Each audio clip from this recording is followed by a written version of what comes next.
High বন্ধুরা, কেমন আছো তোমরা সবাই? আশা করছি যে যেখানে আছো সবাই ভালো আছো, সুস্থ আছো। আমিও ভালো আছি। তো আজকেও একটা এলোমেলো ব্লগ নিয়ে চলে এসেছি। ব্লগের কোনো কিছু নেই। তো এখানে দেখো সকালবেলা একটু চাল গুঁড়ি দিয়ে আর একটু হচ্ছে তো আটা দিয়ে একটু গোলা রুটি বানাবো, তাই জন্য মানে সরু চাকুলি বলো যাই হোক, তো মেখে নিয়েছি বেটারটা। এটা খেতে না ভীষণ ভালো লাগে, আর শীতকালে তো এইসব জিনিস তো ভীষণ ভালো লাগে।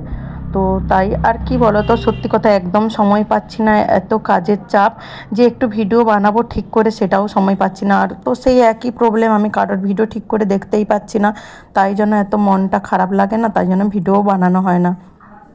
তো এখানে দেখো বানিয়ে নিচ্ছি ফ্রাই প্যান কড়াইগুলো, কী বলো তো, এগুলো উঠতে খুবই সুবিধা হয়, ভালো হয়, তাই জন্য। আর তো তাই আশা করছি আজকে একদম ছোট্ট একটা ভিডিও, স্পেশাল ধামাকাদার ভিডিও আছে। তো আমার জীবনের সেরা ভিডিও আজকেই মনে হয়, আমার এত বছর বয়সে মনে হয় এই সেরা সারপ্রাইজ গিফট পেলাম, তাই জন্য। তো তোমরা দেখো লাস্ট পর্যন্ত, খুব ভালো লাগবে আশা করছি। তো এটা হচ্ছে জানি না, মনে হয় বৃহস্পতিবার দিন ছিল, যাই হোক। তো একটু একটু করে ক্লিক করে রেখেছিলাম। আকাশটা দেখো প্রচুর কুয়াশা পড়ছিল ভোরবেলা, তাই তারপরে দেখো চলে এসেছি একদম রবিবার দিন রাত্রে বিকালবেলা কেক। তো কেক কার জন্মদিন, এখানে দুজনই আছি, মা ছেলে, তো কি বুঝতেই পারছো জানি না। তো আমার জন্মদিন জীবনে কোনো দিন এত বছর মানে এত বড় হয়েছি কোনো দিনও কেউ করে না। তো সত্যি আমার জন্মদিন হয়ই না কোনো, আমার মা বাবারাই তো করে না গ্রামের দিকে, জানো। তো এটাই আমার জীবনের সবথেকে সেরা উপহার, মানে সারপ্রাইজ হিসাবে। তো আমি জানতাম না কেক আনবে এরকম করে, আমার জন্মদিনটা এরকম ছোট্টখাটো আমার ছেলে বেলুন টেলুন দিয়ে করেছে। তো যাই হোক, ছোট হোক যাই হোক, এটাই সত্যি, আমি ভাবতেই পারিনি যে আমার জন্মদিন এভাবেই হবে বলে। তো যাই হোক, তোমাদের কাছে তোমরা একটা প্রার্থনা করো, আমি আমার জীবনের লক্ষ্য উদ্দেশ্য নিয়ে যেন এগিয়ে যেতে পারি, আমার জীবনে যেন যেটাই আমার লক্ষ্য সেটা যেন সফল হতে পারি।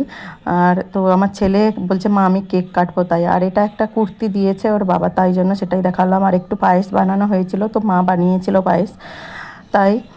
তো জানি না কোনো দিনও এরকম করে পাওয়া হয়নি আমার। তো তারপরের দিন চলে এসেছি সোমবার, এখানে শুক্তো বানাবো, তো তাই জন্য সব কিছু কেটে নিয়েছি একদম রেডি করে।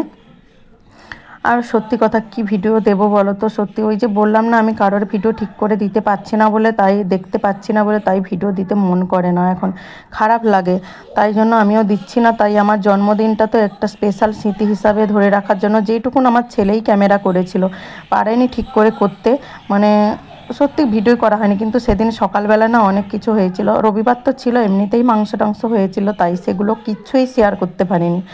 পরের দিন দেখো পুজো দিচ্ছি, পুজো দেওয়া হয়েছে। তো আমার অনেক দিন পর ঠাকুর ঘরটা তোমাদের সঙ্গে শেয়ার করলাম। আর এখানে দেখো রুটি বানানো হয়েছিল। এটা হচ্ছে কিবার ভিডিও, এটা আজকে মানে মঙ্গলবারের ভিডিও। এখানে মাছ রান্না হয়েছে, উনুনে রান্না করি, আর উনুনে রান্না করতে ভীষণ ভালো লাগে। মাছের ঝালটা দেখেছো লাল হয়েছে, বাঁধাকপির তরকারি হয়েছে, আর ফুলকপি ডাঁটার চচ্চড়ি হয়েছিল, আর ছেলের জন্য মাছ হয়েছিল। চলো।